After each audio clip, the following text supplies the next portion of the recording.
Bapak Ibu yang mengikuti seleksi P3K tahun 2022, ketika Bapak Ibu lulus seleksi, maka langkah selanjutnya adalah melakukan pengisian daftar riwayat hidup atau DRH agar NIP Bapak Ibu nanti bisa terbit.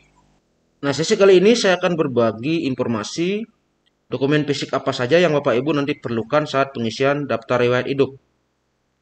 Oke, ini adalah daftar dokumen yang diperlukan Bapak Ibu, dokumen fisik yang harus Bapak Ibu nanti upload. Ini saya ambil dari buku pedoman pengisian DRH P3K tahun 2022, di mana saya akan bahas satu persatu. Nah, yang pertama adalah surat pernyataan 5 poin. Ingat nanti surat pernyataan 5 poin ini harus sesuai dengan peraturan BKR nomor 14 tahun 2018 untuk CPNS ya, atau peraturan BKR nomor 1 tahun 2019 untuk P3K yang sudah dibubuhi materai. Nah, seperti ini tampilannya atau bukti fisiknya. Ini adalah identitas Bapak Ibu. Kemudian di sini ada 5 poin pernyataan, sehingga surat ini disebut dengan surat pernyataan 5 poin. Jangan lupa dibubuhi materai lalu ditandatangan. Dan ini di scan. Filenya nanti yang diupload adalah bentuknya PDF, ukurannya 1000 KB.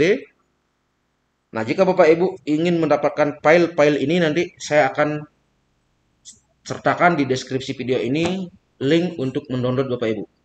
Ini adalah dokumen-dokumen yang saya pakai ketika saya melakukan pemberkasan P3K tahun 2021 kemarin. Kemudian berikutnya adalah file SKCK atau surat keterangan catatan kepolisian yang masih berlaku.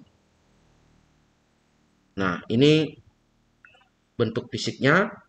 Nah, ketika nanti Bapak Ibu mengurus SKCK, nanti Bapak Ibu akan ditanya untuk keperluan apa. Nah, Bapak Ibu sampaikan saja untuk melengkapi pemberkasan P3K. Ini bisa diurus di Polres wilayah Bapak Ibu masing-masing. Kemudian berikutnya adalah file DRH, ya, file daftar riwayat hidup. Di mana nanti Bapak Ibu bisa mendapatkan ini? Nanti Bapak Ibu bisa mendapatkan ini di web SSCSN ketika Bapak Ibu sudah selesai melakukan pengisian daftar riwayat hidup. Karena nanti akan ada pengisian daftar riwayat hidup terlebih dahulu. Setelah melakukan pengisian daftar riwayat hidup, barulah nanti mengupload filenya. Karena ini terdiri nanti dari banyak halaman, saya akan tampilkan bagian depan dan bagian belakangnya. Ini sama, nanti banyak halaman itu di-scan dijadikan satu file. Ukurannya maksimal 1000 KB dengan file PDF. Nah, di halaman depan ini akan ada 3 kolom yang Bapak Ibu harus lakukan tulis tangan yang ditandai dengan bintang, tanda bintang ini. Nah, tulisannya itu mengikuti apa yang tercantum di atasnya, Bapak Ibu. Seperti ini. Kemudian ini saya akan tampilkan yang bagian belakangnya, paling akhir. Nah, ini sampai di Romawi ke-7 ya, dari Romawi 1 sampai 7. Nanti akan ada banyak halaman.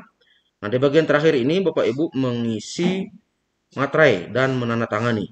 Oke, selanjutnya bukti pengalaman kerja. Nah, yang dimaksud bukti pengalaman kerja ini, oh ya, untuk bukti pengalaman kerja ini yang asli Bapak Ibu.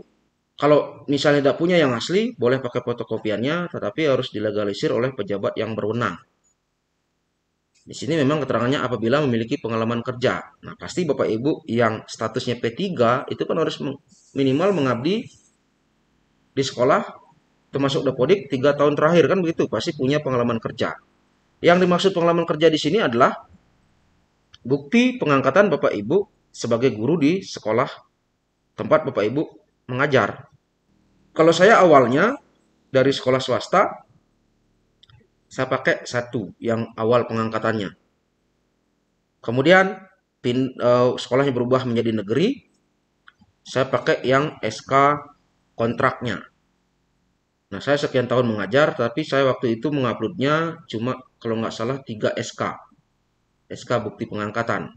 Karena kalau diupload semuanya dari awal sampai akhir itu nanti banyak sekali halamannya, sehingga kesulitan untuk menjadikan sesuai ketentuan. Di sini maksimalnya 3 KB ya, 3 MB berarti. Tapi pada saat pengisian DRH-nya diinput secara lengkap. Tahun per tahunnya di tempat mana saja Bapak Ibu mengajar itu diinput lengkap. Untuk bukti pengalaman kerjanya, kalau dulu saya boleh memilih yang di awal, kemudian di tengah-tengah, kemudian ya satu yang terakhir. Kemudian berikutnya surat bebas nafsa. Nah, ini untuk surat bebas nafsa ini nanti harus ditangani oleh dokter dari unit pelayanan kesehatan pemerintah. Nah, kalau saya dulu ngurusnya di RSUD, ini adalah surat keterangan bebas nafsanya. Kemudian di sini nanti Bapak Ibu juga mendapatkan hasilnya. Nah, ini digabung saja jadi satu, surat keterangan yang di awal tadi dan hasilnya, biar lebih valid. Kemudian berikutnya adalah surat sehat jasmani rohani. Nah, untuk surat sehat jasmani rohani ini didapatkan dari dokter yang berstatus PNS atau dokter yang bekerja pada unit pelayanan kesehatan pemerintah. Kalau saya dulu ngurusnya sama di RSUD, ini nanti dapat 2 halaman, ya surat sehat jasmani 1. Ini surat sehat jasmani yang menerangkan tidak memiliki cacat-cacat tertentu untuk pemberkasan P3K. Dan sini ada nanti yang diperlukan adalah nomornya. Kemudian yang berikutnya adalah surat sehat rohani. Sama juga di sini ada nomornya, nanti ini yang di input saat pengisian DRH. Nomornya nanti berbeda. Bisa juga dokternya yang memeriksa itu juga berbeda. Nah, nanti ada cara penginputannya, walaupun berbeda. Nah, ini yang menerangkan tidak mengalami gangguan mental. Sehingga inilah yang disebut surat sehat rohani.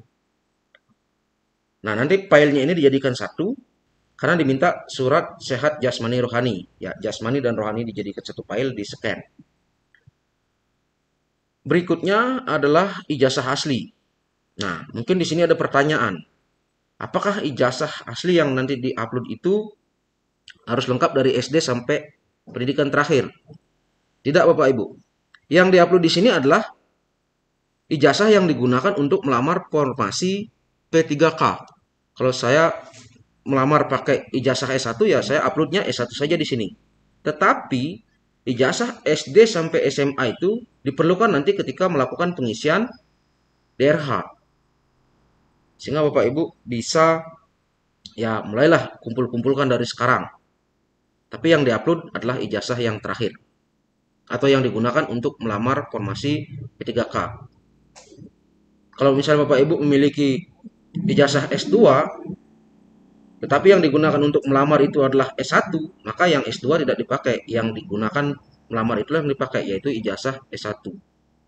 Nah, ini sekaligus menjawab kalau ijazah SD atau SMP-nya hilang bagaimana? Yang penting ada fotokopiannya.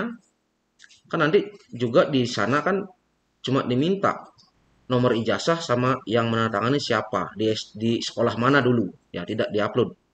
Kemudian berikutnya adalah transkrip nilai. Nah, ini untuk transkrip nilai sama adalah transkrip nilai yang digunakan saat melamar formasi P3K. Ya, kalau ijazahnya S1 ya transkrip nilainya juga S1. Transkrip nilai yang digunakan di sini adalah ya sama kan, kalau ijazahnya S1 transkrip nilainya juga S1. Nah, kemudian berikutnya surat lamaran. Nah, surat lamaran ini yang ditunjukkan pada instansi yang Anda lamar. Kalau pada pendaftaran P3K tahun 2022 kan di awal itu tidak ada mengupload surat lamaran. Nah, contoh surat lamarannya seperti ini. Ini yang sudah saya pakai tahun 2021 kemarin. Nanti diisi materai dan ditandatangan. Nah, untuk nomornya ini pengumuman dari instansi, ya tunggu ya, nanti ada nomor pengumuman dari instansi itu yang nanti dipakai karena sini akan mencantumkan nomor.